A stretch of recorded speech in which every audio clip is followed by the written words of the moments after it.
Inovasi Radio FM Magetan, Family Radio, radio keluarga Anda.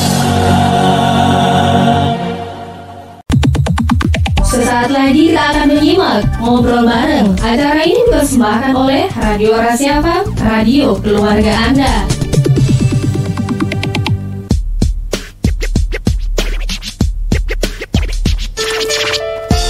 Rasi 90,6 FM Radio Keluarga Anda. Assalamualaikum warahmatullahi wabarakatuh. Selamat siang sahabat Rasi. Alhamdulillah ketemu lagi di acara Ngobrol Bareng FPRB Magetan dengan tema yaitu 5 parameter kesiapsiagaan bencana berbasis masyarakat dengan narasumber kita dari Bapak Sunarto. Selamat pagi Bapak. Selamat pagi. Assalamualaikum warahmatullahi wabarakatuh. Alhamdulillah ketemu lagi dan juga didampingi sama yaitu Mas Khairul. Selamat pagi Mas Khairul. Pagi Mas. Alhamdulillah agak dekat saja Bapak sama mic-nya. Nah kabarnya pagi ini sehat ya Bapak ya? Alhamdulillah sehat. Alhamdulillah. Dan tentunya untuk sahabat Rasi yang mau bertanya nanti bisa langsung telepon di 0351896137 atau di WhatsAppnya di 081130202906. Nah acara ini juga bisa Anda simak di Facebooknya Rasi Magetan dan juga melalui aplikasi X-Space Radio dan juga di rasiafm.co.id. Nah baik sahabat Rasi, kita mulai untuk ngobrol kita bareng yaitu FPRB. Nah siap. Tentunya tema kita sangat luar biasa nih, 5 parameter. Nah pastinya sahabat Rasi juga pengen tahu 5 parameter kesiapsiagaan bencana berbasis masyarakat ini apa saja? Monggo. Iya, terima kasih. Assalamualaikum warahmatullahi wabarakatuh. Selamat pagi Pak Irul. Pagi Pak. Ya alhamdulillah kita ketemu pada pagi yang cerah ini, ngobrol bareng untuk edukasi kebencanaan pada masyarakat. Kita mengambil tema 5 parameter. Iya. Kesiapsiagaan bencana. Ini sangat penting Mas. Mengapa? Karena 5 parameter ini menjadi indikator untuk ketangguhan masyarakat dalam menghadapi bencana. Nanti akan kita kupas satu persatu. Yang pertama adalah masyarakat itu harus memiliki pengetahuan dan sikap yang baik terhadap bagaimana cara mengurangi risiko bencana, bagaimana cara menanggulangi risiko bencana. Nah, tentu peningkatan pengetahuan dan sikap itu harus selalu diberikan kepada masyarakat, baik dalam bentuk edukasi, sosialisasi, kemudian pembentukan desa tangguh bencana, sekolah siaga bencana dan lain sebagainya. Nanti pengalaman di Magetan bagaimana, Mas Khairul ini yang jagonya nanti akan menyampaikan.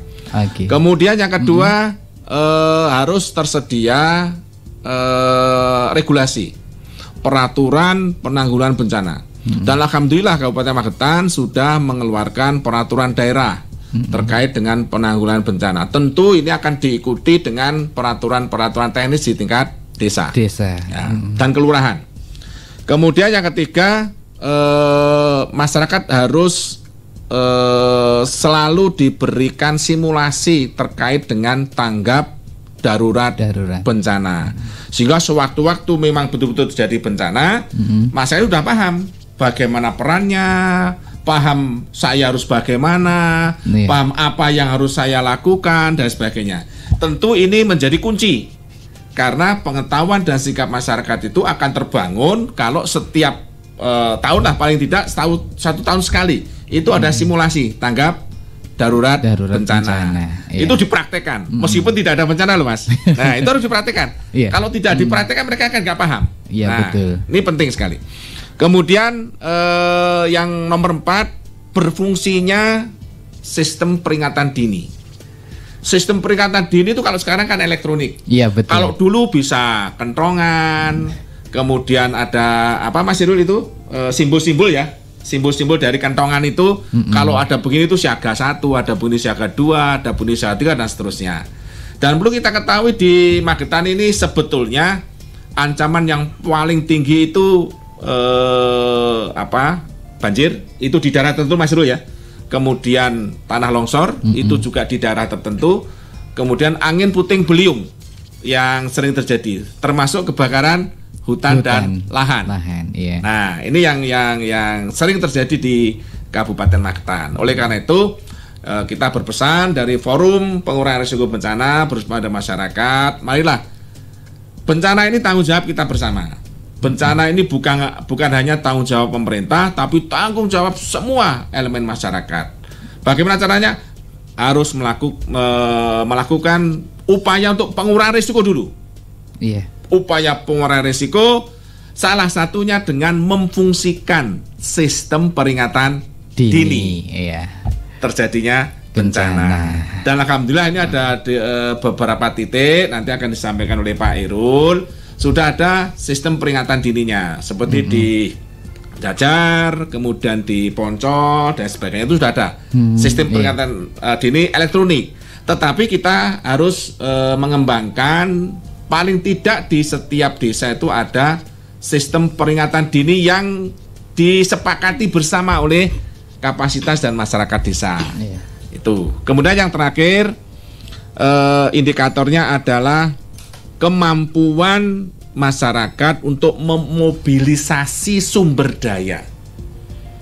Nah, kemampuan mobilisasi sumber daya ini menjadi bagian pada saat betul-betul terjadi bencana, bagaimana cara memobilisasi warga, bagaimana cara memobilisasi ternaknya, bagaimana cara memobilisasi alat transportasi, bagaimana ibu hamil, bagaimana anak balita, bagaimana penyandang disabel, bagaimana lansia, itu harus diprioritaskan. Dan ini perlu dipraktekkan. Kalau tidak dipraktekkan ya tidak bisa. Betul. Nah, sehingga kunci dari 5 parameter ini adalah upaya kita melakukan edukasi, melakukan sosialisasi, termasuk praktek simulasi tanggap bencana.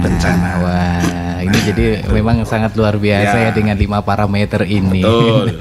Nah, tentunya mungkin peran dari Mas Khairil ini sebagai tadi bicara soal peringatan elektronik, ya kan? Apakah peringatan itu setiap sistem peringatan dini? Peringatan dini selalu dilakukan setiap bulan sekali atau mungkin dicek berapa kali dalam sebulan gitu, Mas? Iya, terima kasih. Untuk peringatan dini atau kalau kita sering nyebutnya EWS, Mas, Early Warning System. Jadi di beberapa tempat di Kabupaten Magetan itu sudah terpasang. Kalau di banjir kita ada 2 tempat, Desa Ngelang sama Desa Jajar yang ada di Kecamatan Kartoharjo. Itu kalau kita pantau dari kantor BPBD, itu CCTV ada. Jadi pantauan naik airnya ada.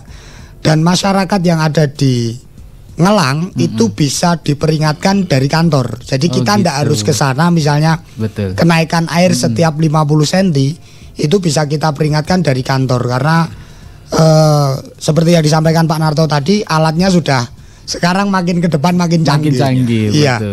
Kalau yang manual, saya sebut manual itu sebenarnya ini elektronik juga, namun kita tidak bisa dari kantor. Ini seperti beberapa alat EWS longsor yang ada di Kecamatan Poncol, Plaosan itu masih dalam bentuk elektronik, namun kita pantau dari kantor belum bisa. Jadi biasanya alat itu dipasang speaker, Mas. Jadi nanti kalau ada pergerakan tanah, speaker ini akan berbunyi memperingatkan warga masyarakat di daerah yang akan terkena terdampak itu. Itu ada di Gonggang.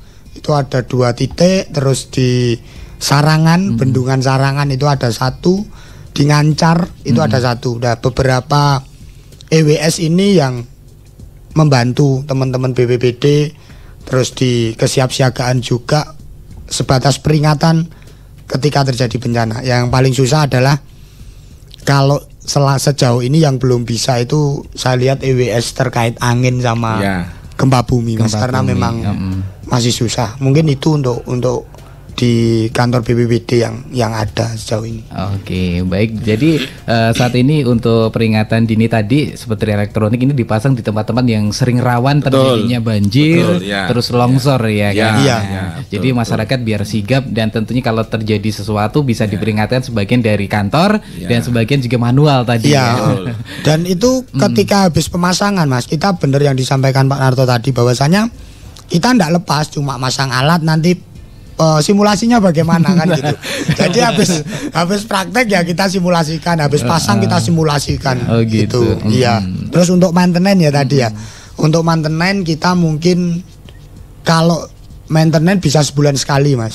Yang penting alatnya normal karena beberapa tempat itu kayak di atas itu kan pakai solar cell. Iya. Karena kalau di Poncol itu kanopi hutannya terlalu tebel, kadang ngecas akinya tidak terlalu maksimal. Nah, itu gitu. Sebulan sekali harus kita bersihkan, harus kita Pengecekan, cek. ya? Iya. Okay. Tapi kalau yang alat-alat yang sudah di kondisi tempat yang masih dekat sama masyarakat itu paling ya 3 bulan sekali lah. Oh gitu. Baik, terima kasih Mas Khoirul juga Pak Sunarto ini yang sudah menjelaskan mengenai yaitu 5 parameter kesiapsiagaan bencana berbasis masyarakat ya. Tentu jangan kemana-mana saudara sih karena kita bakal ngobrol lagi, masih banyak yang bakal kita obrolin ya. Jadi tetap merapat terus ya di acara ngobrol bareng FPRB Kabupaten Magetan.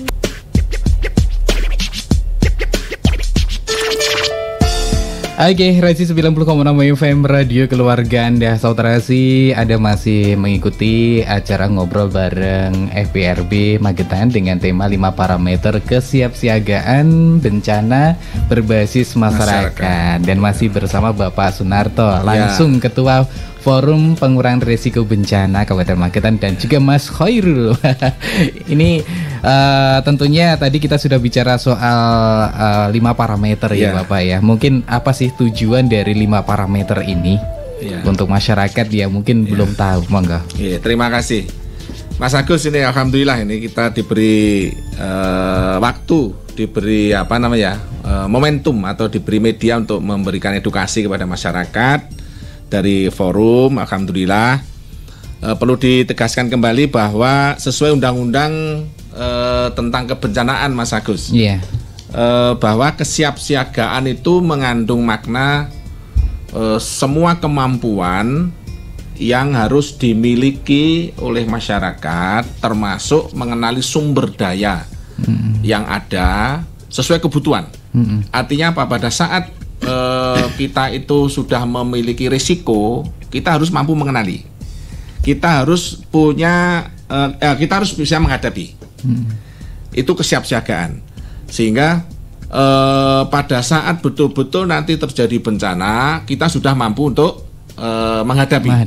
Jadi hadapi dengan kemampuan. Itu maksudnya seperti itu. Nah, kemudian tujuan dari kesiapsiagaan berbasis masyarakat ini, yang pertama bahwa kita bisa memberikan gambaran tindakan kesiapsiagaan dari masyarakat untuk menghadapi ancaman dan atau bencana berbasis masyarakat.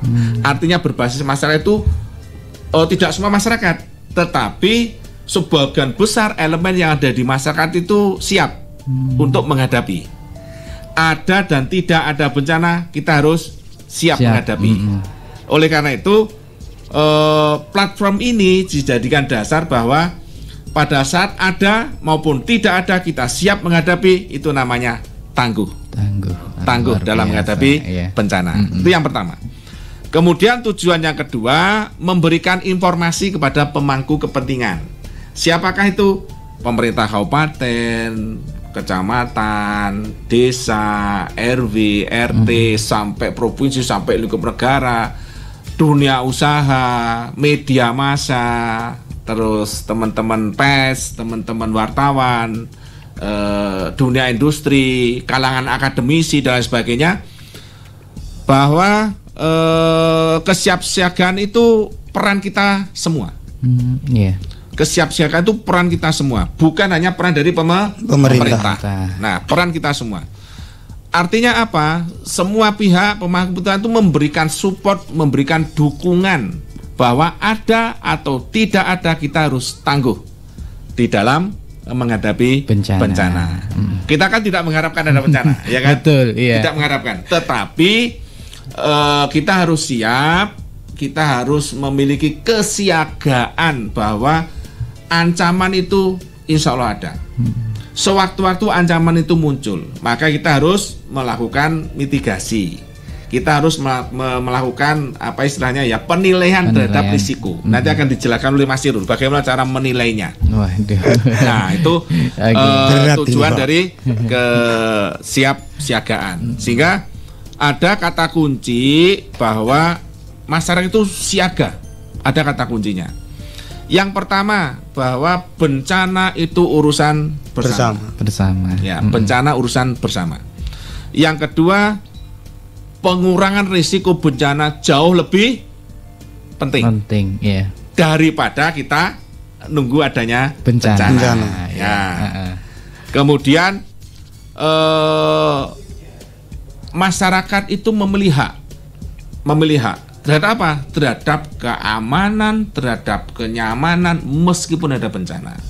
Karena itu hak yang sudah dijamin oleh undang-undang. Karena hak, maka Mas Agus, masyarakat sebagai pelaku utama dalam kesiapsiagaan. Maka berbasis masyarakat. Karena pelaku utama, pengetahuannya harus tinggi, sikapnya harus positif. Pemerintah membuat regulasi, ada kebijakannya. Sewaktu-waktu nanti membutuhkan pendanaan dan sebagainya, ini ada landasan hukumnya. Kemudian peringatan dini yang disampaikan Mas Yul tadi sudah berfungsi dengan baik. Terus masyarakat sudah ada simulasi tanggap darurat, ya sudah oke. Berarti tangguh masyarakatnya. Sebagai pelaku utama dalam kebencanaan masyarakat, dan masyarakat sudah tangguh. Insya Allah mandiri. Nah, itu luar biasa ternyata ya. Nambahin Mas. Jadi silakan Mas Irul. Kalau kita ngomong di kesiapsiagaan itu, karena kita orang kampung ya Mas. Iya betul. Sama dengan halnya pada saat kalau orang desa mau punya hajatan. Jadi perbandingannya adalah ketika kita mau nikah, itu kan orang tua mesti persiapan. Iya betul. Bla bla bla bla bla, bahkan ngundang tonggo teparo dan lain sebagainya, tokoh agama dan lain sebagainya. Nah, perbandingannya adalah dengan orang pada saat kematian. Kalau orang kematian itu tidak ngundang siapa-siapa, tapi kenapa mereka kok langsung hadir? Jenengan cukup mungkin siaran di musola, di masjid, itu mereka langsung hadir. Tapi ketika jenengan mantenan, itu bahkan kita diundang pun hadir, kan gitu. Nah, berangkat dari polemik yang ada adalah kenapa kok terkadang bencana itu dulu semua diserahkan kepada pemerintah, kan ngaten. Pokoknya lah hubungannya karo bencana itu mesti pemerintah. Itu. Nah, berangkat dari hal itu, kenapa sekarang ada mungkin kayak kesiapsiagaan berbasis masyarakat. Tujuannya itu, ketika kita mempersiapkan masyarakat, mereka akan lebih tahu, oh ternyata bencana itu urusan bersama, bukan hanya urusan pemerintah. Nah, contoh yang saya ambil orang nikahan sama orang meninggal itu tadi adalah pangapunten. Kalau di masyarakat kita ada ndak orang punya hajatan sekelas nikahan itu nggak dicacat sama tamunya? Pasti ada. Iwake kurangi, sotone kasih dan lain sebagainya lah. Itu pasti ada. Tapi jenengan bayangkan ketika jenengan di kondisi orang meninggal, ono sing maido lah. Nggak ada. Gak bakal. Bahkan ketika kita di makam pun, masa galiannya sakmene kurang dawa kan nggak ada. Nah, kita taunya baru ketika jenazah datang, oh ini kurang dawa. Ya sudah mbak nih, nggak banyak komen. Nah, harapan kita di teman-teman kebencanaan itu, kita seperti ketika menghadapi orang meninggal. Jadi apapun yang ada itu kita bisa terima. Tapi kalau kita nanti sikapnya seperti ada orang hajatan, tempe sidik karaoke tetap dipaidu Mas. Nah itu. Jadi mungkin itu membiasakan masyarakat. Jadi tujuannya latihan itu simulasi adalah membiasakan masyarakat terhadap bencanaan, supaya masyarakat ini agar lebih waspada. Itu aja, lebih tanggap. Itu. Jadi kalau mereka lebih tanggap, enak. Ya. Mungkin itu Pak. Oke, terima kasih Mas Khairil sudah menambahkan sedikit mengenai yaitu tadi tujuan dari 5 parameter kesiapsiagaan berbasis dari masyarakat. Tentunya saudara sih jangan kemana-mana, nanti kita bakal ngobrol lagi ya kan, karena masih banyak yang bakal kita obrolin, dan tetap merapat terus ya di aplikasi Speech Radio dan juga di rasiafm.co.id, dan juga bisa Anda tonton di Facebooknya Radio Magetan. Untuk yang mau bertanya boleh di 0351896137 atau di WhatsApp-nya di 081130200906.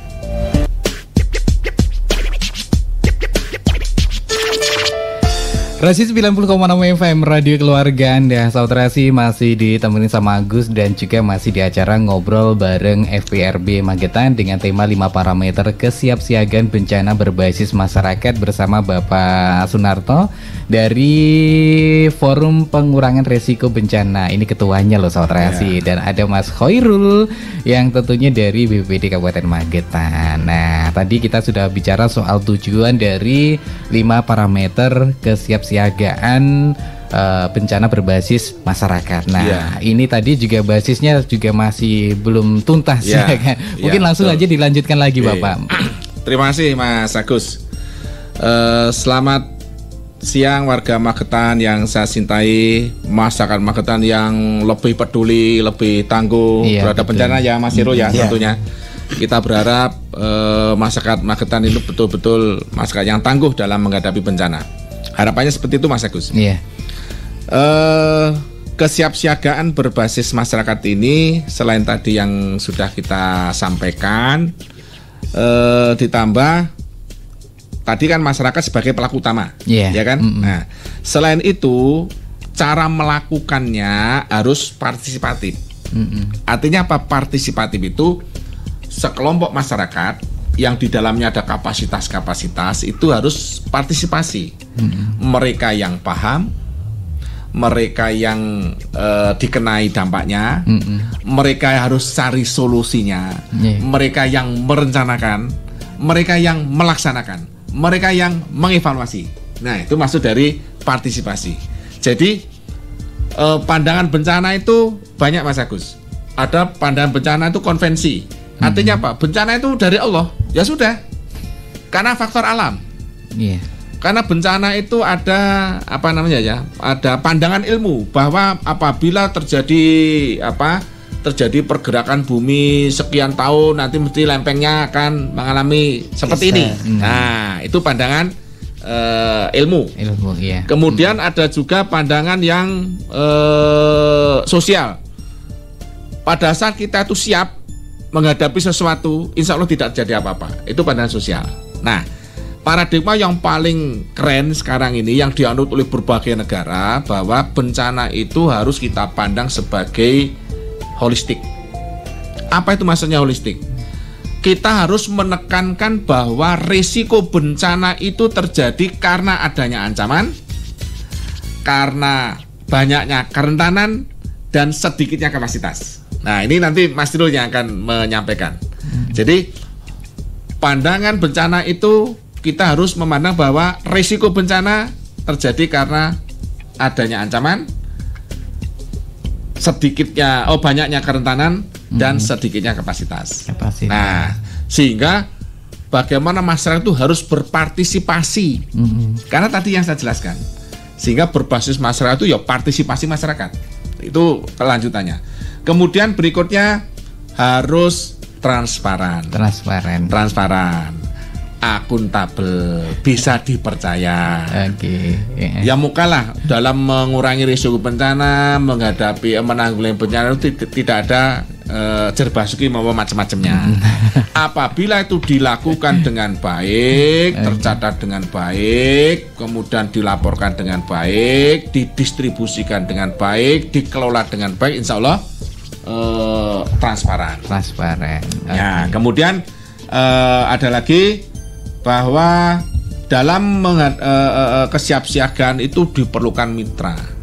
Ada kemitraan. Siapakah mereka? Dunia usaha, swasta, dunia industri, akademisi, kemudian teman-teman media. Nah, masyarakat, pemerintah, dan lain sebagainya. Mitra. Karena tadi Mas Heru sudah menyampaikan bahwa bencana ini tanggung jawab kita bersama. Pada saat kemitraan ini sudah terjalin, insya Allah segala sesuatu yang berat menjadi ringan. Nah, karena adanya kemitraan. Termasuk program kita hari ini, karena kita bermitra. Nah, dalam memberikan edukasi kepada masyarakat terkait dengan bencana. Tujuannya satu, meningkatkan pengetahuan, sikap, keterampilan kepada masyarakat agar betul-betul siap untuk mengurangi risiko bencana dan siap untuk menghadapi bencana. Berarti apa? Siap untuk menanggulangi bencana. Nah, itu satu bagian maksud sini. Kemudian karakteristik masyarakat itu dikatakan tangguh bencana itu bagaimana? Ini Mas Sirul yang akan menyampaikan. Monggo Mas Sirul. Ini agak repot Pak kalau ditanya kayak gini. Ada beberapa hal yang perlu dipahami bahwasanya tangguh itu bisa berdiri sendiri kan gitu. Harapannya masyarakat ini juga mampu ketika terdampak bencana itu mampu berdiri sendiri. Yang jelas seperti semboyan kita 77 ini Pak. Iya. Kemerdekaan ini kan semboyannya sebenarnya ketangguhan juga. Karena apa? Pulih lebih cepat. Ya? Nah, karena sebenarnya di kebencanaan itu yang paling pokok itu Mas, pulih lebih cepat. Kalau kita ngomong bencana misalnya ada longsor, ada beberapa wilayah yang terdampak, kalau pulihnya tidak segera, ini juga namanya bukan kemandirian, ini juga bukan tangguh. Mesti ngejip nih kan gitu. Ini bantuannya kapan kan gitu. Nah,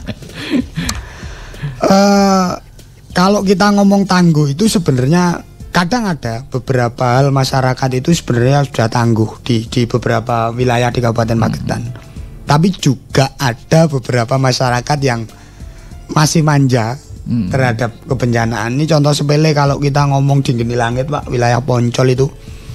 Karena tingkat gotong royongnya yang luar biasa. Jadi misalnya ada bencana itu BPBD belum sampai Mas, mereka itu sudah selesai penanganan. Wah, luar biasa. Luar biasa. Jadi contoh misalnya malam longsor gitu, info ke kita jam 11 malam gitu.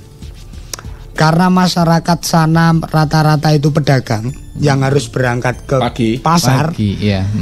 Kalau materialnya itu tidak segera ditepikan, mereka tidak bisa berangkat jualan. Iya, karena pada saat itu mungkin habis subuh atau gimana, mereka bersihkan dulu. Habis itu baru bisa dilewati Mas. Nah, terkadang teman-teman yang ada di kantor ini datang nyampe sana yo nunut sarapan bahasanya. Nah, tetapi juga ada beberapa hal ketika memang ini harus memerlukan, kalau saya ngomongnya resiko tinggi Pak. Jadi harus kita nurunkan batuan yang besar dan lain sebagainya. Kalau dikerjakan masyarakat sendiri kan takutnya ada apa-apa. Nah, itu teman-teman dari kantor nanti. Nah, itu beberapa masyarakat yang saya rasa tangguh lah. Mereka sudah tangguh untuk di kawasan. Nah, kalau di beberapa contoh yang kurang lah, belum kalau gitu. Itu rata-rata di masyarakat mungkin kayak perkotaan, di tepi-tepi perkotaan itu. Karena satu, mereka itu pasti pekerja, banyak pekerja yang paginya tidak ada di rumah. Kalau otomatis ketika pulang malam sore kan istirahat. Iya. Kalau diajak fake misalnya ada banjir sore hari itu juga harus turun, kemungkinan besar mereka ya agak ogah-ogahan. Itu yang pertama. Yang kedua, yo kan ada BPBD. Nah, itu lagi kembali ke pemerintah kan. Kembali lagi tanggung jawab bersama. Terkadang ini juga Mas, peran media itu sangat penting. Kenapa gitu? Kadang kalau di kondisi bencana itu sesuatu hal yang harus diliput, terkadang nggak terliput. Nah, contoh ini, contoh di Semeru itu beberapa logistik yang sudah dibagi. Harusnya mereka kalau sudah dibagi logistik yang mentah itu kan bisa masak sendiri. Nah, kalau itu mungkin media nggak bisa ngeliput, ya akhirnya mereka manja gitu. ngopo dadak dimasak, nunggu mungkin dapur umum dari dinas sosial Sing wis mateng. ya wis matang sudah gitu matang, kan. iya. Beberapa ada karakteristik orang yang seperti itu. Nah, kalau harapan kita media juga bisa membantu, karena kalau kita ngomong sekarang kan ada pentahelik itu tadi Pak. Ada media massa dan lain sebagainya. Ya mungkin ya harapan kita dari baik dari APRB, dari BPBD, dengan semakin banyaknya media yang meliput dan apa ya, mau sinergitas tentang kebencanaan, kita akan lebih tangguh. Mungkin itu Mas Agus. Oke. Nah, kata kuncinya ada di pengelolaan Mas Agus.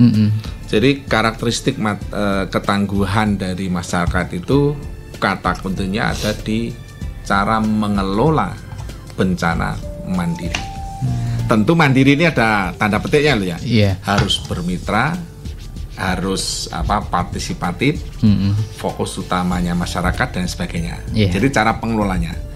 Nah, pada saat cara mengelola ini kita kaitkan dengan siklus kebencanaan, berarti bagaimana cara mengelola mengurangi fase pencegahan, bagaimana cara mengelola untuk praktek kesiapsiagaan, bagaimana cara mengelola untuk betul-betul simulasi tanggap Bencana.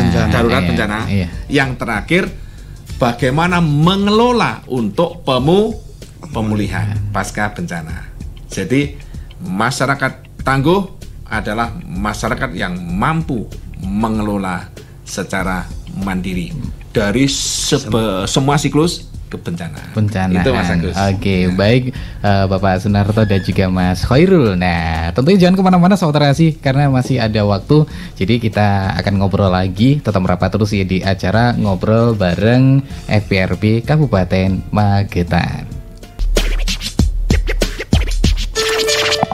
Resi 90,6 FM Radio Keluarga Anda. Saudara Terasi masih di acara Ngobrol Bareng FPRB Kabupaten Magetan, Saudara Terasi, dengan 5 parameter kesiapsiagaan bencana berbasis yaitu masyarakat, Saudara Terasi. Nah, tentu kita masih bersama Bapak Sunarto dan juga ada Mas Khairul. Nah, tentunya ini bagaimana sih Bapak untuk menilai yaitu resiko bencana di Kabupaten Magetan ini? Oke. Ini pertanyaan yang sebetulnya perlu panjang lebar Mas Agus untuk menjawabnya.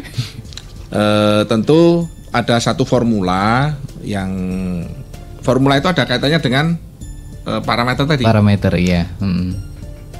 Yaitu risiko bencana bisa diketahui dari, pertama, ada tidaknya ancaman.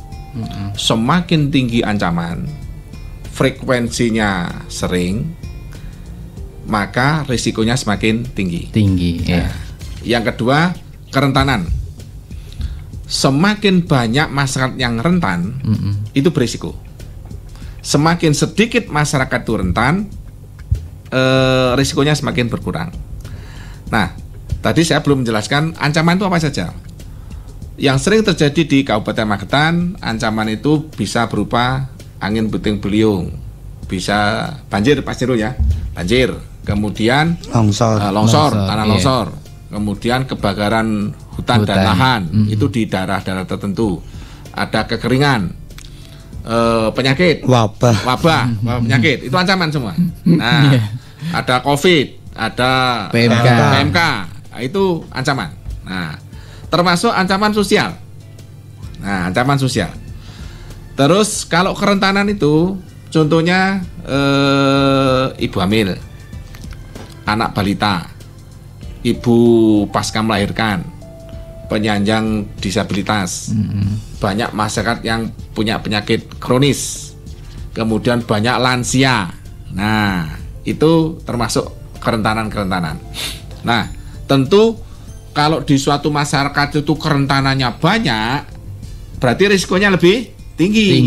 Iya. Apalagi kerentanannya banyak, ancamannya sering, risikonya semakin tinggi.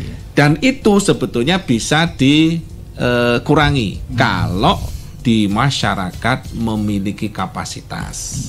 Nah, apa itu kapasitas? Ini jagonya nih Mas Tirul ini. Nah, yang akan menyampaikan. Karena desa tangguh bencana, di dalamnya ada kapasitasnya. Sekolah siaga bencana, di dalamnya ada kapasitasnya. Kantor siaga bencana atau kantor tangguh bencana, di dalam ada kapasitasnya. Nanti akan Mas Su yang menyampaikan. Monggo Mas Edul. Kalau kita ngomong kapasitas itu banyak, Pak. Jadi kalau kayak contoh kalau di desa ya, ini kita ngomong di desa. Di desa itu ada beberapa yang posyandu lansia, itu salah satunya juga kapasitas. Karena kenapa? Kalau lansia itu tidak dikelola dengan baik, maksudnya meneng tok nek omah, tanpa enek senam dan lain sebagainya, itu juga akan meningkatkan kerentanan. Tapi kalau adanya senam, DM sehat dan lain sebagainya, minimal dia bisa gerak, itu sebagai salah satu kapasitas. Terus ibu-ibu PKK mungkin apa ya kalau di desa banyak sih, kalau kayak latihan hadro misalnya, yasinan itu, tokoh masyarakat, tokoh agama itu juga salah satu kapasitas. Nah, dan salah satu kapasitas yang tidak lebih penting adalah jumlah masyarakat itu yang bekerja di mana, itu juga kapasitas. Misalnya yang jadi guru berapa, yang jadi angkatan berapa, sing nom piro, itu kapasitas, Mas. Sekarang misalnya Mas Agus ini dari Manjung misalnya, kebetulan jadi penyiar. Oh berarti kalau EWS saya kok tak pasrahne Mas Agus, karena sing pinter siaran kan gitu. Nah itu juga salah satu kapasitas. Jadi jangan dihitung kapasitas itu berdasarkan nominal gitu. Nah, kadang kan hubungannya nggak gitu, Pak. Kalau enek bencana kapasitasnya duit itu enggak gitu. Jadi contoh nih, misalnya kalau ada di kampung ndak ada Mbah Mudin, pertanyaannya adalah sopo sing ujubnya lak selamatan. Nah, itu juga kapasitas kan. Berarti dokter itu kapasitas. Dokter itu juga kapasitas. Bidan masyarakat, perawat. Kalau ada bidan, kalau dulu dukun bayi ya Pak. Nah itu juga kapasitas sebenarnya. Tanpa kita sadari kan gitu. Nah kapasitas itu ndak hanya dari orangnya juga, dari sumber daya alam juga iya. Kalau masyarakat itu misalnya di daerah panean, komoditasnya padi, ketika ada sesuatu hal terkait bencana, ngapain kita harus beli beras ke luar daerah? Kita punya daerah punya sendiri kan gitu. Itu juga kapasitas. Terus lumbung desa, kalau dulu lumbung desa ada, sekarang BUMDes ya. BUMDes itu kalau memang mereka pengelolaannya bagus, itu juga menjadi kapasitas kan gitu. Perangkat desa yang benar-benar transparansinya bagus, pengelolaannya, itu juga kapasitas. Nah, kalau dari segi pembangunan desa memprioritaskan dari beberapa hal terkait ancaman, misalnya kalau di daerah Ngelang Jajar itu dia sadar ancamannya banjir, bangunnya orang rapekne dalan tapi ngerapekne kali, itu kan juga kapasitas kan gitu. Nah itu beberapa contoh kapasitas. Nah sebelum berakhir Pak, karena waktunya juga mepet kan gitu, saya ada beberapa pertanyaan terkait di forum pengurangan resiko bencana. Nah sebenarnya kan kalau di BPBD itu ada beberapa program Pak ya. Satu desa tangguh bencana. Terus ada, kalau dulu sekolah aman bencana ya Pak ya. Sekarang mungkin SPAB. Satuan Pendidikan Aman Bencana. Terus ini ditambah lagi program keluarga tangguh bencana. Nah, kalau menurut dari teman-teman forum pengurangan resiko bencana, ya ini kebetulan baru juga kan gitu. Dari faktor mungkin ketangguhan dari beberapa komponen ini apa sih? Ini bukan sekedar tanya, tapi mungkin bisa diberikan masukan terkait ketangguhan. Ngaten Pak Narto. Terima kasih Mas Sidul. Ini sangat berat ini Mas Agus ini ya. Desa itu dikatakan tangguh bencana dalam tanda kutip penanggulan ya.